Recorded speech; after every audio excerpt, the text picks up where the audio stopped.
1961 में अमेरिकी CIA विभाग ने ऑपरेशन अकॉस्टिक किटी नामक एक परियोजना शुरू की। इस परियोजना के तहत उन्होंने बिल्लियों के अंदर इलेक्ट्रॉनिक उपकरण लगाए ताकि उन्हें जासूसों में बदला जा सके।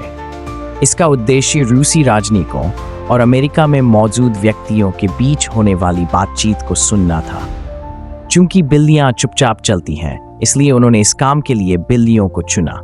सबसे पहले सर्जनों ने घंटों लगाकर एक बिल्ली की खोपड़ी के अंदर एक ट्रांसमीटर, उसके कान के अंदर एक माइक्रोफोन और उसके फर के अंदर पतले तार लगाए ताकि वे एंटीना के रूप में काम करें। इन उपकरणों को पावर देने के लिए छोटी बैटरियों को बिल्ली के शरीर के अंदर छिपाया गया। फिर उस बिल्ली को कई दिनों तक प्रशिक्षित किया गया। उन्हें इस बात की चिंता थी कि अगर बिल्ली को भूख लग गई तो वह अपना ध्यान खो देगी और भोजन की तलाश शुरू कर देगी। इसे रोकने के लिए उन्होंने एक और ऑपरेशन किया ताकि उसकी भूख की इच्छा को कम किया जा सके। बिल्ली को पूरी तरह से प्रशिक्षित करने में लगभग 5 इयर्स लगे। 1960s के दशक में इतने छोटे उपकरणों का निर्माण करना एक महत्वपूर्ण उपलब्धि थी और इस परियोजना में, जिसमें सर्जरी और प्रशिक्षण शामिल थे, कुल $20 मिलियन खर्च हुए। आज के समय में यह राशि लगभग 147 करोड़ रुपए होगी। आखिरकार 1966 में बिल्ली पूरी तरह से एक्शन के लिए तैयार थी। विचार यह था कि जहां भी बिल्ली जाती, उसके अंदर लगाए गए उपकरण आसपास की आवाजों को पकड़ते और उन्हें CIA को भेजते। बिल्ली की परीक्षा लेने के लिए CIA ने एक परीक्षण रन करने का फैसला किया। उन्होंने बिल्ली को एक पार्क में छोड़ा जहां 2 लोग एक बेंच पर बैठकर बातचीत कर रहे थे। योजना थी कि उनकी बातचीत को सुना जाए। हालांकि जब बिल्ली सड़क पार कर रही थी, तब अचानक एक टैक्सी ने उसे टक्कर मार दी और बिल्ली की मौके पर ही डेथ हो गई। सारी मेहनत और निवेश बेकार चला गया। परिणामस्वरूप 1967 में CIA ने इस परियोजना को बंद कर दिया।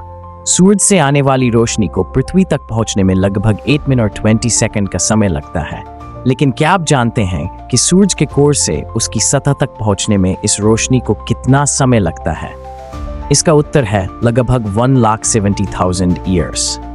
सूरज के कोर से सतह तक की दूरी लगभग 6,95,700 किलोमीटर है और सूरज से पृथ्वी तक की दूरी लगभग 14.96 करोड़ किलोमीटर है। लाइट 3 लाख किलोमीटर पर सेकंड की स्पीड से यात्रा करता है, इसलिए सूरज से पृथ्वी तक पहुंचने में इसे लगभग 8 मिनट और 20 सेकंड का समय लगता है। हालांकि 69,000 किलोमीटर की दूरी तय करने में इसे लगभग 2 से 3 सेकंड्स का समय लगता है। तो फिर सूरज के कोर से सतह तक पहुंचने में इसे 1,70,000 ईयर्स क्यों लगते हैं? आइए जानते हैं। सूरज के कोर में होने वाली न्यूक्लियर रिएक्शंस के परिणामस्वरूप लाइट उत्पन्न होता है। कोर में उत्पन्न फोटॉन लाइट की स्पीड से सतह की ओर यात्रा करते हैं, लेकिन वे लगातार सूरज के अंदर मौजूद परमाणुओं से टकराते रहते हैं और दिशा बदलते रहते हैं। थोड़ी दूरी तय करने के बाद फोटॉन एक और परमाणु से टकराता है और फिर दिशा बदल लेता है। यह प्रोसेस जारी रहती है और फोटॉन को सूरज की सतह तक पहुंचने में लगभग 1,17,000 ईयर्स लगते हैं। इसका मतलब है कि आज जो लाइट हम देख रहे हैं वह वास्तव में सूरज के कोर में लगभग 1,70,000 पहले उत्पन्न हुआ था। हमें पता है कि प्लांट्स में जीवन होता है और वे टच, हीट और लाइट के प्रति रिस्पॉन्स कर सकते हैं, लेकिन हाल के रिसर्च से पता चला है कि प्लांट्स साउंड्स का भी पता लगा सकते हैं। प्लांट्स की रूट्स मिट्टी के नीचे बहते पानी की आवाज सुन सकती हैं और वे उस डायरेक्शन में ज्यादा ग्रो करती हैं जहां से साउंड आ रहा होता है। प्लांट की रूट्स 100 से 400 हर्ट्ज की साउंड का पता लगा सकती हैं। वेस्टर्न ऑस्ट्रेलिया यूनिवर्सिटी में किए गए रिसर्च से पता चला है कि प्लांट्स रियल और फेक साउंड्स में भी अंतर कर सकते हैं। इस एक्सपेरिमेंट में रिसर्चर्स ने एक साइड रियल बहते पानी को रखा और दूसरी साइड पानी के बहने की रिकॉर्डिंग चलाई। कुछ दिनों बाद उन्होंने पाया कि प्लांट्स की रूट्स रियल पानी की तरफ ज्यादा ग्रो हुई बजाय रिकॉर्ड की गई साउंड की तरफ। अगर आप अपने ब्रेन का एक सैंड ग्रेन जितना छोटा हिस्सा लें तो उसमें 1 लाख से ज्यादा न्यूरॉन्स और 1 बिलियन से ज्यादा कनेक्शंस होते हैं। मंगोल रूलर चंगिज़ खान, जिसने कभी वर्ल्ड में टेरर पैदा कर दिया था, ने ऑर्डर दिया था कि उसकी डेथ के बाद कोई भी ये न जान पाए कि उसे कहाँ बरी किया गया है। 1227 में उनकी डेथ के बाद लगभग 2000 लेबरर्स और सोल्जर्स ने उन्हें डीप बरी किया। इस बात को सुनिश्चित करने के लिए कि कोई भी टॉम्ब का पता न लगा सके, 1000 हॉर्सेज को उस जगह पर घुमाया गया जहां उन्हें बरी किया गया था। इसके अलावा पास की एक रिवर को उनकी टॉम्ब के ऊपर मोड़ दिया गया। काम पूरा होने के बाद सोल्जर्स स्टेट में लौट आए और उन सभी लेबरर्स को मार डाला जो इस प्रोसेस में इन्वॉल्व थे। एंड में उन सोल्जर्स ने भी एक दूसरे को मार डाला। इस तरह से चंगेज खान की टॉम्ब का लोकेशन आज भी एक मिस्ट्री बना हुआ है, 800 ईयर्स बाद भी। 1958 में चाइना में स्पैरो बड़ी मात्रा में गवर्नमेंट द्वारा स्टोर किए गए ग्रेन खा रहे थे, जिससे प्रॉब्लम्स उत्पन्न हो रही थी। चाइनीज साइंटिस्ट्स ने अनुमान लगाया कि हर स्पैरो सालाना लगभग 4.5 किलोग्राम ग्रेन खा रहा था। उन्होंने कैलकुलेट किया कि अगर 10 लाख स्पैरो को मार दिया जाए तो लगभग 60,000 पीपल्स को फीड करने के लिए पर्याप्त ग्रेन बच सकता है।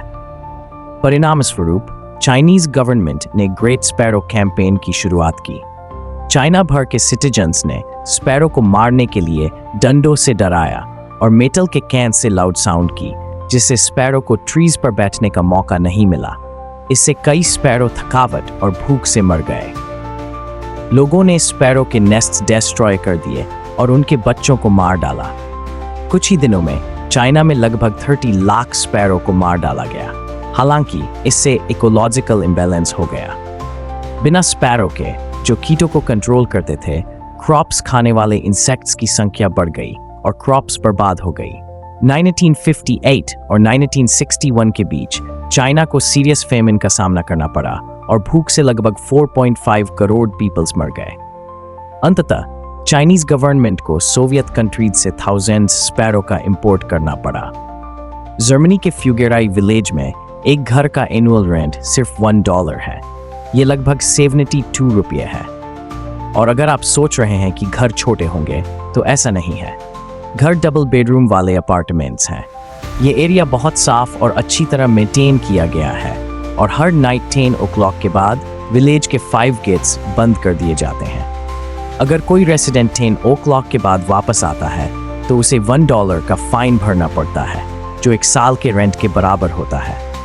ये विलेज 1520 में बनाया गया था और पिछले 500 ईयर्स से एनुअल रेंट केवल $1 ही रहा है।